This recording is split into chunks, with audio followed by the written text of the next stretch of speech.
شو دقيقتين كانت غشي.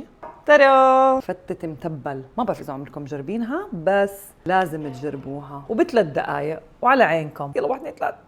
بنفرم شوية بقدونس، شوية فلفلة حلوة، كمان هيك لون رمان. اوكي انا بدي 10 دقائق وانا ابرم. شوية جوز.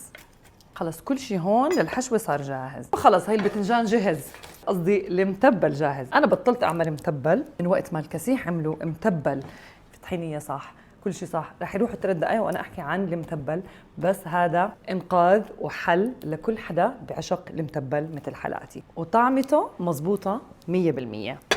هيو هيو هيو هيو، بسم الله. كل الطحشة هاي اللي عندي رح ناخده ونضيفه. هي اللبن عشان اطريه، دبس رمان، وبنحرك. انا بدي احافظ على هذا القوام تبع المتبل. شوية زيت، وإذا عندكم صحن مثل هيك، صحن تمارة هذا مش عندي طبعاً، حط الطبقة الأولى، وعلى الوجه البدوة خبز محمص من قبل، بدنا نزين. ياي حلو شكلها. وراق بقدونس للزينة، لا جوز على الوجه، زيت، وهيك كمان صحية، جربوا اعملوها.